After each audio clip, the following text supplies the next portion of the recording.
Come all you moonshiners if you want. Come all you moonshine. No, you thought I was going to do that, didn't you? No, there's no way that I could do that any justice. So, I just want to welcome you back. I'm your humble host, and today we're going to do the video on the Somogon Aprat. So, if you give me an opportunity, just a few seconds here, I'll get set up and we'll be on our way. Come all you moonshiners if you want to hear about the kind of booze that... See, that's a better version of it. Well, here we are, and as promised, we're going to do this real quick review, and I'll use a 5-star rating when I do this. It's either 1 to 5, okay? And fairly simple, you know, 5 is always the best, and 1 is not so much. I got contacted by an individual that produces and makes these, and of course markets them. So this is a 15-liter stainless steel Somogon Aprat. Now, this is an old traditional Russian still, and sometimes it's described as that, but let me explain real quick. Somogon. Somogon is really the description of Russian moonshine. Okay? I mean, there was, you know, you got Russian vodka. People love Russian vodka, but a real close second, because vodka is run by the state, and it's really expensive for just about anybody. You've got this community, similar to what we have. You have a community that likes to make their own, and it's Somogon. And they make up to 96% pure ethanol, or their own version of vodka. And the way they do that with what they call the Somogon Aprat. Well, to us it would be called a moonshine still. So, in simple terms, this is really something that most of you already have or are looking to acquire. Plain and simple. 15 liters, okay, 3.9 gallons, somewhere around there. So I would consider this like a 3-gallon still, something like similar to the Mighty Mini that has the tower. Now, the difference is the head configuration. And I'm going to show you this. It comes with a rubber gasket on the top, and 2, 4, and 5 wing nuts with the gasket, and then you set this on top and screw that down. Now, aside from that, and it's really made well. I mean, it's really good stainless steel, and I have no question about or doubt about its strength or its purity, none whatsoever. Okay, now what we have here though is we have the cap. And of course, your vapors would flow in through here. Now, as they flow in here, what they've added is what's called a slobber box. Now, this slobber box really can serve 2 different purposes. One, it can be used just as a straight slobber box, and in explanation of that is what a slobber box does. You'll notice that the input to the box, or in this case the tube, is lower than the output to the condenser. This is the condenser. It's water in, water out, and then of course your spirits drip out here. Now, what a slobber box does is allow you to run this rather hot. And people would do that because of time, of course, is one thing. 2 is potentially they're trying to do a strip and run, but then again, you know, my thoughts, if you're running a 3-gallon still, why are you doing a strip and run? But in any event, if you're doing that, anything that it transfers over into this cylinder drops.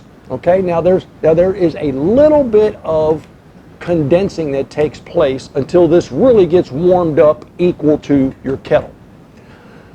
But the heaviest substances that are carried over,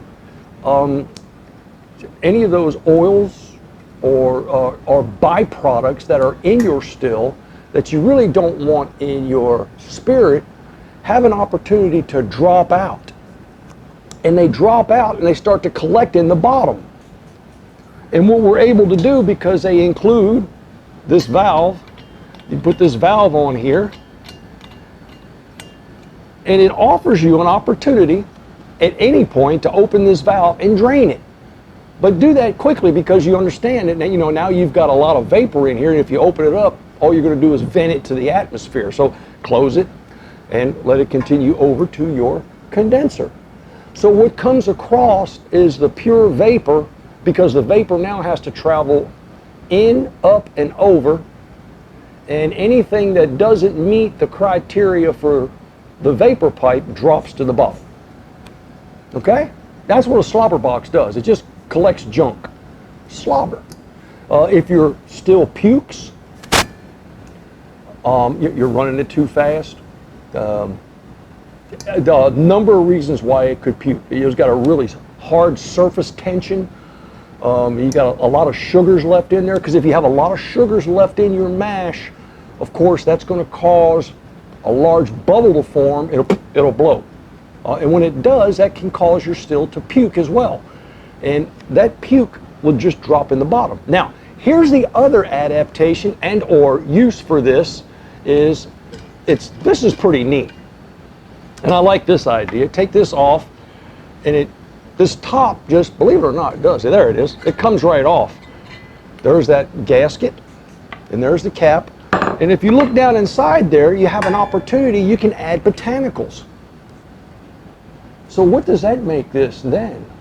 It's sort of like a gin basket in a way. We would call a place to put stuff a gin basket, not necessarily to make gin, but I guess you could. But you can put any kind of botanicals in there. So, and when I say any kind, please don't write in and start asking me for any kind of botanicals that you like. You know, juniper berries, coffee, strawberries, berries. Just experiment on your own. I mean, the list is endless. Lemon rinds, orange peel. So again, the list is endless. So what we need to do now is we need to set this aside. I'll show you what else comes with this. There's a sleeve, an outside sleeve that goes right here on this port. And this port is used, of course, they'll send you the thread tape with it too. It's for your screw-in thermometer.